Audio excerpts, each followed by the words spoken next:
Welcome to learn you and मी।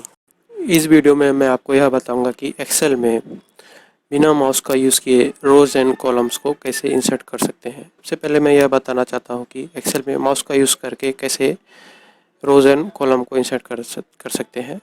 जैसे कि आप देख सकते हैं हमारा टेबल है। अभी मुझे कंट्री के पहले एक ब्लैंक कॉलम इंसर्ट करना है, ठीक है। तो कंट्री जो बी कॉलम में प्रेजेंट है, तो एक कॉलम इंसर्ट करने के लिए बी के पहले तो मैं क्या करूँगा, पूरे बी कॉलम को सिलेक्ट कर लूँगा माउस से, ठीक है।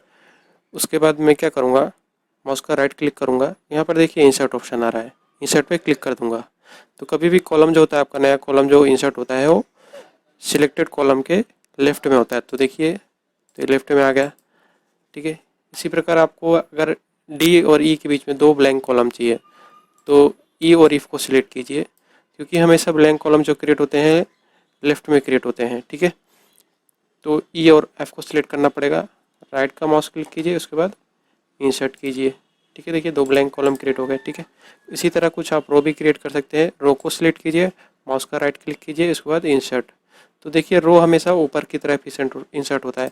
आपने 7th रो सिलेक्ट किया है तो 6 के बाद एक ब्लैंक रो क्रिएट हो जाएगा। तो इंसर्ट जैसे ही मैं क्लिक करता हूँ तो देखिए एक ब्लैंक कॉलम। अगर मुझे एक से ज़्यादा रो क्रिएट करना है, सपोज 11 के बाद मुझे 2 रो चाहिए, तो मुझे 12 और 13 सिलेक्ट करना पड़ेगा, ठीक है। उसको मैं क्या करूँगा, राइट क्लिक करूँगा, उसके बाद इंसर्ट पे क्लिक कर दूंगा। देखिए कुछ इस तरह से हो गया, ठीक है। अभी मैं बताऊंगा कि बिना माउस की मदद से रोज एंड कॉलम्स को कैसे इंसर्ट किया जा सकता है, ठीक है। अभी यहाँ पर मुझे कंट्री के पहले एक ब्लैंक कॉलम चाहिए, कंट्री बी कॉलम में प्रेजेंट है। तो आपका क्या चाहिए, कंट्रोल स्पेस दबाइए। कंट्रोल स्पेस दबाने से क्या होगा, आपका पूरा कॉलम सिलेक्ट हो जाएगा। ये देखिए बी कॉलम को कोई भी एक सेल को सिलेक्ट कीजिए, उसके बाद कंट्रोल स्पेस दबाइए, उसके बाद कंट्रोल शिफ्ट प्लस दबा दीजिए, ठीक है। देखिए कितना आसानी से इंसर्ट हो गया, ठीक है। दूसरा, अगर आप एक से ज़्यादा कॉलम इंसर्ट करना चाहते हैं, जैसे कि डी के बाद 2 आपको ब्लैंक कॉलम चाहिए, तो आपको क्या करना पड़ेगा, ई और एफ को सिलेक्ट करना पड़ेगा।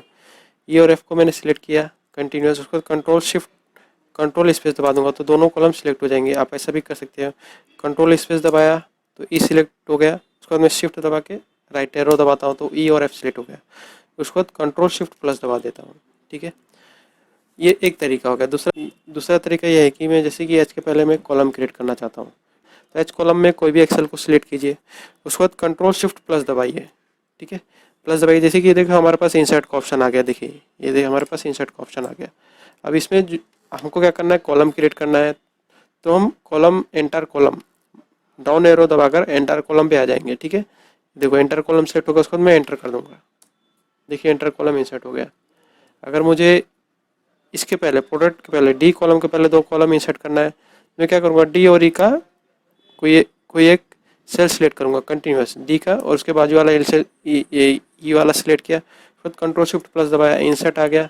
सुनने एंटर कॉलम पे डाउन एरो से गया, उसके बाद एंटर प्रेस कर दिया, देखिए 2 आ गया। कुछ इसी तरह आप रो भी क्रिएट कर सकते हैं। अभी रो क्रिएट करने के लिए जैसे कि 7 के बाद मुझे एक रो क्रिएट करना है, तो मतलब 8 के पहले, तो मैं क्या करूँगा, 8वें रो में कोई भी एक्सेल को सिलेक्ट करूँगा, ठीक है। उसके बाद कंट्रोल शिफ्ट प्लस दबा दूंगा। उसके बाद हमें एंटायर रो क्रिएट करना है, तो मैं एंटायर रो ऑप्शन पे डाउन एरो से आऊँगा, उसके बाद एंटर कर दूंगा, ठीक है।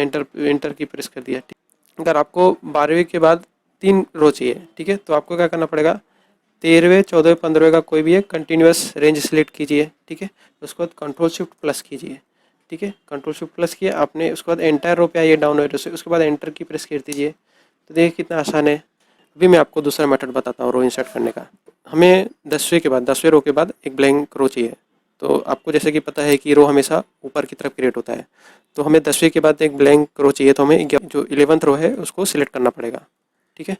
तो 11th रो सिलेक्ट करने के लिए मैं क्या करूँगा, शिफ्ट स्पेस दबाऊंगा, तो एंटर रो सिलेक्ट हो गया। उसको मैं क्या करूँगा, कंट्रोल शिफ्ट प्लस दबा दूंगा, ठीक। कुछ इसी तरह अगर हमें 5 के बाद 2 ब्लैंक रोज चाहिए, तो क्या करूँगा, मैं 5 और 6 को सिलेक्ट कर लूँगा। 5 और 6 रो को सिलेक्ट करने के लिए मैं क्या करूँगा, सबसे पहले मैं शिफ्ट स्पेस दबा के 6ठे को सिलेक्ट कर लूँगा, उसके बाद मैं शिफ्ट दबाऊंगा, उसके बाद डाउन एरो दबाऊंगा, ठीक है। अभी मेरा 6ठा और 7वां रो सिलेक्ट हो गया कम्प्लीटली। उसके बाद मैं क्या करूँगा, कंट्रोल शिफ्ट प्लस दबा दूंगा। तो जैसे कि आपने जाना कि किस तरह से एक्सेल में ब्लैंक रोज एंड कॉलम्स को इंसर्ट कर सकते हैं विदाउट माउस का यूज़ किए।